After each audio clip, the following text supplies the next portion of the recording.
آج یہاں پر اڈیالہ جیل میں کل ہماری تھی اسٹیٹمنٹ پہ جرا اور آج کنکلوڈ ہوئی، اور میں ایز اے وٹنس تھا یہاں پر، اور جو جج صاحب سے میں نے اپنا بیان دیا اس کے اوپر کل جرا ہوئی۔ عدت کا کیس تھا یہ، اور اس کے اوپر تمام جو میری اسٹیٹمنٹ تھی اس کے اوپر ان کا پاس کوئی جواز نہیں تھا، کوئی جواب نہیں تھا۔ جو یہ نکاح ہوا، جب ہوا اس وقت میں وٹنس تھا، اور عدت جو پوری نہیں ہوئی تھی وہ یہ ثابت ہوا وہاں پر جج صاحب کے سامنے۔ مفتی سعید نے بھی یہ اقرار کیا اس بات کا کہ ان کے بھی علم میں نہیں لایا گیا، اور جرا مکمل کی۔ اس کے بعد آج جو میری اسٹیٹمنٹ تھی اس کے اوپر بھی ہماری ایک مکمل تفصیلی اس پہ جج صاحب کے آگے بیان ہوا، اور دونوں جو فریق تھے جن کے اوپر یہ جنہوں نے ثابت کرنا تھا، ایسا کچھ ثابت نہ کر سکے۔ جو اسٹیٹمنٹ میری طرف سے گئی تھی عدالت میں، تو اس سے کیا معلوم ہوتا ہے کہ آپ ایک پارٹی کے اتنے بڑے لیڈر خود کو کہلاتے ہیں، اور آپ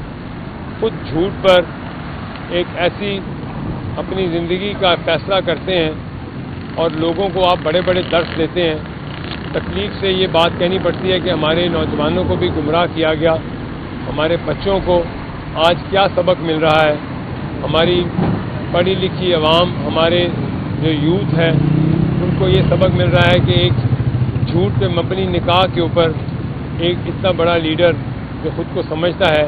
اور جو جن محترمہ کے ساتھ ان کا نکاح ہوا وہ خود کو ایک مذہب کے لبادے میں اوڑھے بیٹھی ہیں، اور اس مذہب کے لبادے میں اپنے جو اسپریچول جو انفلوئنس ہے اس کے اوپر آ کر ایک ملک کے وزیر اعظم سے بڑے بڑے فیصلے کرائے۔ ملک کے ساتھ ایسا مذاق کیا گیا، اس ملک کے خوابوں کے اوپر ملک کے فیصلے ہوتے تھے، اور وہ خواب کے پیچھے در حقیقت ایک ایسا جوڑا تھا فراڈیوں کا، فرح گوگی اور جمیل گجر، جو پیچھے سے بیگ پکڑتے تھے، اور خواب کی تعبیر یہ ہوتی تھی کہ آپ خواب آئیں اور آپ کسی کو وزیر لگا دیں اور بڑے بڑے عہدوں پر فائز ہو جائیں۔ یہ تھا پاکستان کے ساتھ گھنونا مذاق جو آج ہم بھگت رہے ہیں، ہمارا پورا ملک بھگت رہا ہے۔ آج اس سے بڑی کیا شرمناک بات ہے کہ ایک ایسے کیس کے اوپر بلایا گیا، اور ایک ایسا کیس، ایک ایسا الزام جو سچ ثابت ہوا ہے، اور جو سچ ثابت جس کے اوپر ان کے پاس کوئی صفائی نہیں ہے۔ اور یہ ایسا میں سمجھتا ہوں کہ ہمارے مذہب میں بھی اس چیز کی اجازت نہیں ہے۔ میرے خیال سے میں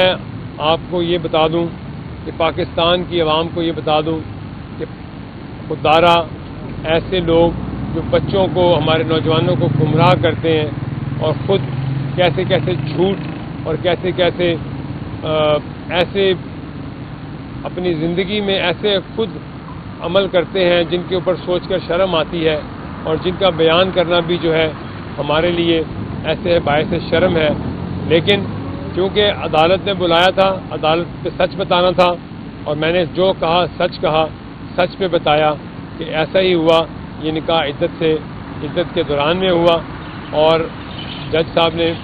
لیکن اس سے ہم سبق کیا حاصل کرتے ہیں؟ اس سے ہم سبق یہ حاصل کرتے ہیں کہ آپ ساری زندگی جو دوسروں کو چور چور چور کہتے رہے ہیں، آپ کو توشہ خانہ میں بھی آپ کو چور ثابت کر دیا گیا، آپ کے اوپر ایسا الزام لگایا گیا اور وہ سچ ثابت ہو گیا، جس پہ آپ سارا وقت جھوٹ بولتے رہے کہ یہ محض الزام ہے، وہ بھی ثابت ہوا کہ آپ چور نکلے۔ آپ نے ملک کا وزیر اعظم ہوتے ہوئے توشہ خانہ میں چوری کی، آپ کی بیگم نے